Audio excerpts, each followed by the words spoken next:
आप सभी को जय मसीह की। आज परमेश्वर के वचन में आप सभी का स्वागत है। परमेश्वर पिता आज अपने वचनों के द्वारा आप सबको बहुत ऐसे आशीष को दे। वे अपने वचनों के द्वारा आपसे बोले और बातचीत करे। आज हम लोग इब्रानी उसका 3 अध्याय को देखेंगे, जहां पवित्र आत्मा हमें कुछ बातों को कह रहा है। पवित्र आत्मा हमें कुछ बातों को बता रहा है। हमने परमेश्वर की बातों को सुना, हमने यीशु मसीह की बातों को सुना। आज हम पवित्र आत्मा की बातों को सुनेंगे। और जब आप उसके पास आए हैं, उसके निकटता में हैं, तो आप परमेश्वर के वचन को ध्यान पूर्वक सुने कि पवित्र आत्मा आज अपने लोगों से क्या कुछ कहना चाहता है। और यहाँ पवित्र आत्मा कहता है इस प्रकार से, 3 अध्याय उसका 7 उसके आगे हम लोग देखते जाएंगे, जहाँ पवित्र आत्मा कहता है आज तुम उसका शब्द सुनो तो अपने मन को कठोर मत करो, जैसा क्रोध दिलाने के समय परीक्षा के दिन जंगल में किया था। और ये इजरायली लोगों के बारे में लिखा है, जब उन्होंने परमेश्वर की परीक्षा को किया और परमेश्वर के बारे में उन्होंने कुड़कुड़ाया, परमेश्वर को उन्होंने बुरा भला कहा और परमेश्वर की निंदा किया। लेकिन पवित्र आत्मा आज अपने लोगों से कहना चाहता है, अपने प्रियों से कहना चाहता है, अपने बेटे अपने बेटियों से कहना चाहता है। आज पवित्र आत्मा कहता है जैसा आज तुम उसका शब्द सुनो तो अपने मन को कठोर मत करो, बोल रहा है। और जैसे क्रोध के समय बोलता है परीक्षा के दिन जंगल में किया था। और पवित्र आत्मा बोल रहा है आज वो दिन है, बोल रहा है। और आप कैसे कह सकते हैं कि आज ही के दिन में है? हो सकता है ये बहुत पहले लिखा, ये हमारे लिए कैसे हो सकता है? लेकिन परमेश्वर अपने वचन के द्वारा हमें कुछ बातों को बता रहा है।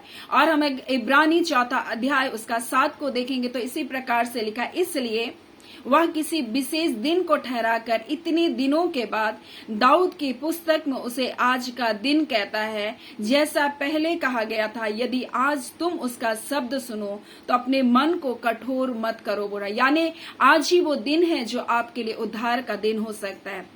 आज ही वो दिन है जो आपके पापों से छुटकारे का दिन हो सकता है। हो सकता है कि आपने बहुत प्रयत्न किया होगा अपने पापों से छूटने के लिए, लेकिन आज ही वो दिन हो सकता है जो परमेश्वर आपके लिए ठहराया। आज ही वो दिन जो छुटकारे का दिन, उद्धार का दिन है। आज ही वो दिन है जो एक नया समय आपके लिए शुरू कर सकता है। और परमेश्वर का वचन इसलिए बोल रहा है, पवित्र आत्मा कहता है यदि तुम आज उसका शब्द सुनो तो अपने मन को कठोर मत करो। और ये मन कठोर कैसे होता है? क्या हमारा मन कठोर है? क्या हम अपने आप को जांच सकते हैं आज के वचन के द्वारा? आज के वचन के द्वारा हम अपने जीवन को जांच सकते हैं क्या हमारा मन कठोर है या नहीं है? और परमेश्वर का वचन इब्रानी 3 अध्याय उसी के 13 में इस प्रकार से लिखा है, वरन जिस दिन आज का दिन कहा जाता है, हर एक दिन तुम एक दूसरे को समझाते रहो, ऐसा ना हो कि तुम में से कोई जन पाप के छल में आकर कठोर हो जाए।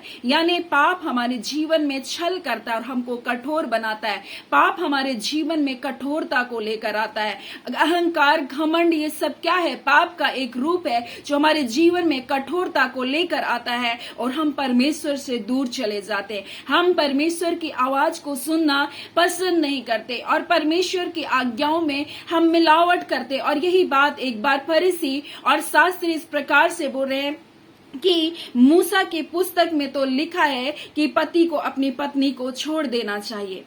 और मूसा ने तो ऐसा कहा है। और उसने उत्तर दिया, मूसा ने बोला क्या आज्ञा दी? उसने कहा मूसा ने त्याग पत्र लिखने और त्यागने की आज्ञा दी। यीशु ने उससे कहा तुम्हारे मन की कठोरता के कारण उसने तुम्हारे लिए यह आज्ञा लिखी, पर सृष्टि के आरंभ से परमेश्वर ने नर और नारी करके बोलता है बनाया।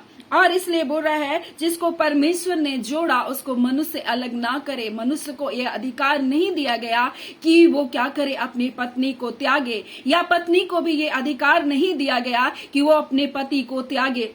लेकिन ये मन की कठोरता के कारण वो क्या कर रहे, त्याग पत्र लिखे। ऐसा ना हो कि परिवार में और भी लड़ाई और झगड़े हो जाए और भी कलह हो जाए और जीना क्या हो जाए, दुश्वार हो जाए। इसलिए ये आज्ञा को बनाया गया। लेकिन परमेश्वर बोल रहे तुम्हारे मन की कठोरता के कारण ऐसा है। इसलिए कुलुसी उसका 3 अध्याय उसका 19 में लिखा, हे पत्नियों अपनी अपनी पत्नी से प्रेम रखो, बोल रहा है, और उनसे कठोरता ना करो। और प्रेम की कमी के कारण आज परिवार टूट रहे हैं। पत्नी अपने पति से प्रेम नहीं रखती, उनका आदर नहीं करती, उनको कोसती है, उनके लिए अपशब्द कहती है, इस कारण पति का हृदय भी अपने पति से दूर चला जाता है। वैसे ही जब एक पति अपने परिवार की, अपने पत्नी की जरूरतों को, उनकी इच्छाओं को और परिवार के बाल बच्चों की आवश्यकताओं को पूरा नहीं करता, इस कारण पत्नी भी अपने पति से क्या करती है, बुरा बर्ताव को करती है। लेकिन यहाँ परमेश्वर का वचन हमें बता रहा है कि तुम एक दूसरे की क्यों नहीं सह लेते, परस्पर आदर में क्यों नहीं बढ़े चले जाते। हम परिवार में प्रेम की कमी को हम कहाँ लेकर के आ रहे हैं, हम स्वयं लेकर आ रहे हैं, कोई दूसरा नहीं लेकर आ रहा। अगर परिवार में प्रेम की कमी होगी तो पत्नी भी इधर जाएगी और पति भी इधर उधर जाएगा। लेकिन अगर परिवार में एक प्रेम का माहौल, प्रेम का वातावरण जब रहेगा, तब परमेश्वर की उपस्थिति भी वहां रहेगी। और सबसे बढ़कर आज परिवार में परमेश्वर नहीं है, परमेश्वर का वचन नहीं है, इस कारण आज परिवार क्या कर रहे हैं, टूट रहे हैं। आज वचन का ज्ञान नहीं है, इस कारण परिवार आज टूट रहा है। इसलिए परमेश्वर बोल रहा है, उसका आत्मा बोल रहा है कि अगर तुम बोल रहे मेरे शब्द को सुनो तो तुम अपने मन को कठोर मत करो। जैसे मरीबा के सोते के सामने उन्होंने किया था और परमेश्वर को क्या किया था, क्रोध दिलाया था। उन्होंने अपने मन को कठोर किया, उन्होंने परमेश्वर के विरुद्ध में अपशब्द को कहा। और ऐसे ही आज लोग परमेश्वर के बारे में क्या करते हैं, अपने मन को कठोर करके रखे हैं। और फरीसी और शास्त्री एक सूखे अंग वाले व्यक्ति को लेकर के आया और यीशु मसीह वहां पर खड़ा था और देखना चाहता था यीशु मसीह उसको चंगा करेगा कि नहीं। तब यीशु मसीह वहां उनसे बोल रहा है कि क्या बोलता है, अगर बोलता है शब्द के दिन बोल रहा है भला करना उचित है या बुरा करना, यीशु मसीह बोल रहा है। और वे कुछ नहीं बोले। तब यीशु मसीह ने देखा और कहा, उनके मन की कठोरता से यीशु मसीह उदास हुआ और क्रोध से चारों ओर देखा और उस मनुष्य से कहा अपना हाथ बढ़ा, और उसने बढ़ाया और उसका हाथ चंगा हो गया। यानी कि आज लोग आश्चर्यजनक कार्य को देख करके भी, आज परमेश्वर की भलाई को देख करके भी अपने मन को कठोर किए और पापों में अपने जीवन को व्यतीत कर रहे हैं, व्यभिचार में अपने जीवन को व्यतीत कर रहे हैं और अपने मन को कठोर कर लिए। फिरौन राजा किस प्रकार से वो परमेश्वर के अद्भुत कार्य को देख रहा था, वो बड़ी बड़ी विपत्तियों को जो परमेश्वर लेकर आ रहा था देख रहा था और परमेश्वर उसको छुटकारा भी दे रहा था, उस बात को भी देख रहा था, लेकिन उसने अपने मन को कठोर कर लिया। आज कई बार लोग परमेश्वर की भलाई को देख करके भी कठोर हो जाते।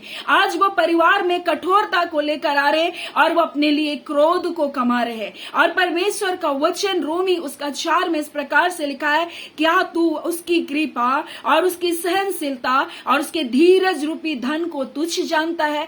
परमेश्वर आपके लिए कृपा कर रहा है, परमेश्वर आपके लिए सहनशील है, परमेश्वर आपके लिए धीरजवंत है। और क्या आप उसके धीरज रूपी धन को तुच्छ जानते हैं?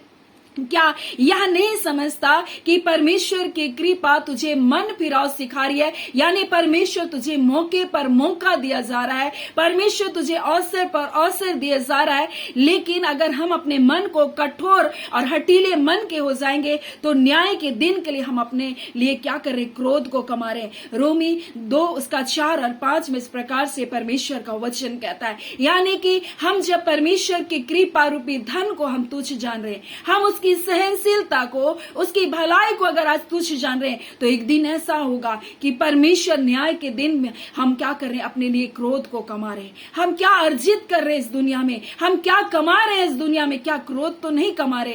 क्योंकि परमेश्वर का वचन हमसे कह रहा है, पवित्र आत्मा कहता है आज इस अंतिम युग में पवित्र आत्मा कह रहा है अपने लोगों से कि तुम अपने मन को क्या कर लो, फिरा लो, तुम पापों से तौबा कर लो, अपने परिवार में मेल मिलाप कर लो, एक दूसरे को क्षमा कर दो। यीशु ने जब तुम्हारे अपराध को क्षमा किया, तुम भी एक दूसरे के अपराध को क्षमा करो। पत्नी अपने पति को क्षमा करो।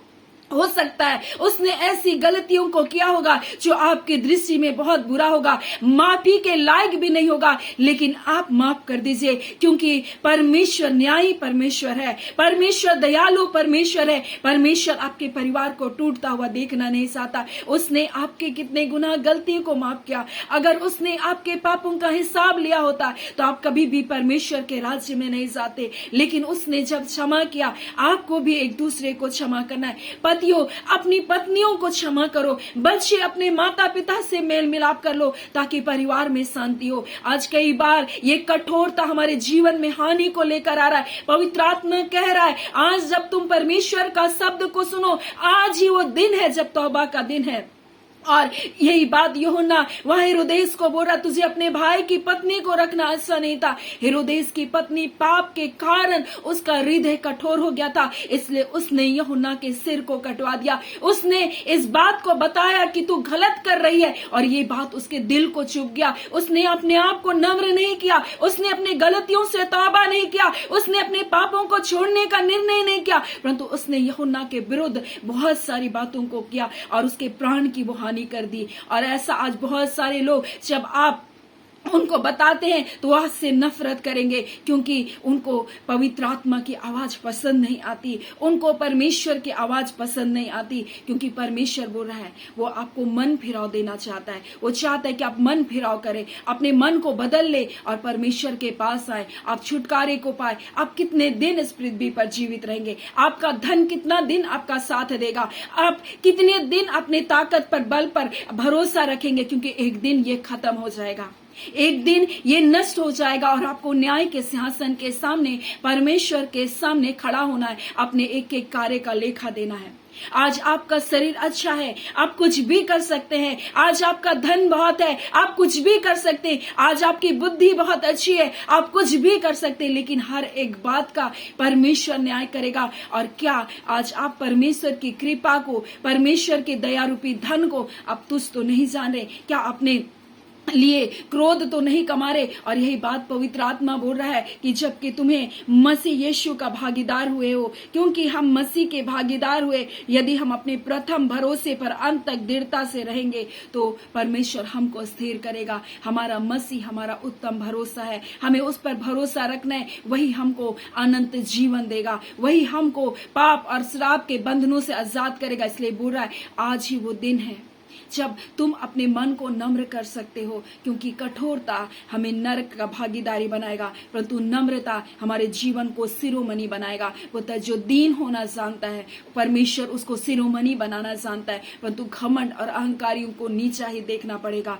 और इसलिए पवित्र आत्मा बोल रहा है आज, पवित्र आत्मा कहता है जैसा आज तुम उसका शब्द सुनो तो अपने मन को कठोर मत करो, यीशु मसीह को अपना उद्धारकर्ता करके स्वीकार करो। अपने पापों से तुम तौबा कर लो, गलत बातों से अपने आप को तुम हटा लो, और उन गलत आदतों से, उन बंधनों को जो आपके जीवन को जकड़ करके रखा है, आज उनसे अपने आप से दूरी बना लो और परमेश्वर से सामर्थ को मांगो कि परमेश्वर आज ही मेरे जीवन से वो तमाम बंधन, जो पाप के बंधन है, जो मेरे भावनात्मक रूप से मुझसे जुड़ा है, वो सारे बंधन को तोड़ दे, क्योंकि वो गलत है खुदावन परमेश्वर। और जब आप ऐसा करेंगे, आप ऐसी प्रार्थनाओं को करेंगे, परमेश्वर आप उन पाप के बंधनों से परमेश्वर आपको आजाद करेगा। इसलिए परमेश्वर आज आपसे कह रहा है जब तुम उसके शब्द को सुनो तो उनके अपने मन को कठोर मत करो। यीशु मसीह दुखी हुआ था जब यीशु मसीह जी उठने के बाद, यीशु से मिलने के बाद भी बहुत सारे लोगों ने यीशु मसीह के ऊपर विश्वास नहीं किया। जो हमको मरकुस उसका 16 अध्याय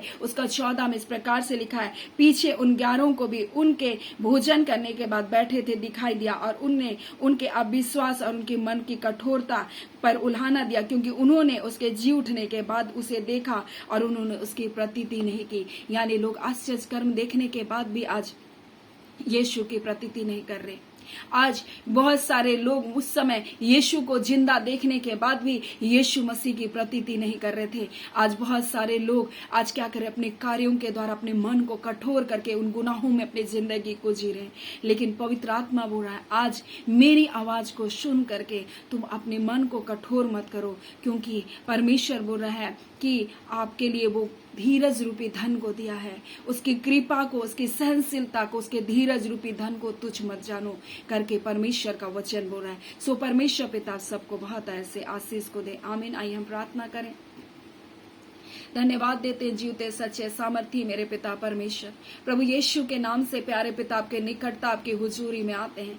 आज के सुंदर दिन सुंदर समय के लिए आपका धन्यवाद देते हैं खुदावन। आज के वचन की हर एक आशीष यीशु के नाम से आपके बच्चों के जीवन में आए। जितने परिवार में लड़ाई और झगड़े हैं, यीशु के नाम से सारे लड़ाई और झगड़े के और कलह की आत्मा परिवारों को छोड़ करके जाए। पति पत्नी में मेल और मिलाप हो। आपका वचन का पिता सामर्थ आपके बच्चों के जीवन में कार्य करे खुदावन परमेश्वर। जितने बीमारियों में है प्रभु, ऐसी घड़ी प्रभु जी यीशु आपका वचन कहता आपके कोड़े खाने से ये चंगे हो गए। आपके वचन के अनुसार यीशु के नाम से ये चंगाई को पाए, बंधन टूटे प्रभु जी। हर प्रकार की गरीबी बेरोजगारी की आत्मा जाती रहे। परिवार में जो लड़ाई और झगड़े पिता आर्थिक तंगियों के कारण है प्रभु जी, कर्ज के कारण है, यीशु के नाम से हम स्टेप करते हैं प्रभु जी। यीशु के नाम से उसे बंद करते हैं यीशु के नाम से। इसी घड़ी शैतान के सारे औजार सारे हथियार निष्क्रिय करते हैं प्रभु जी। और गरीबी के बंधन टूट जाए इनके परिवारों से प्रभु। कर्ज के बंधन टूट जाए यीशु के नाम से खुदावन परमेश्वर। आज के दिन बड़ी भलाई को ये देखिए,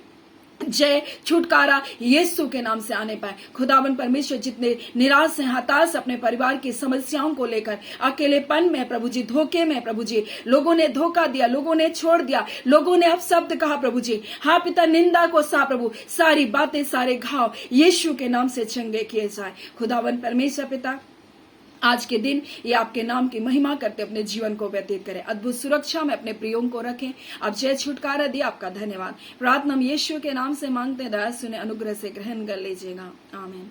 परमेश्वर पिता आप सबको बहुत ऐसी आशीष को दे। आमीन।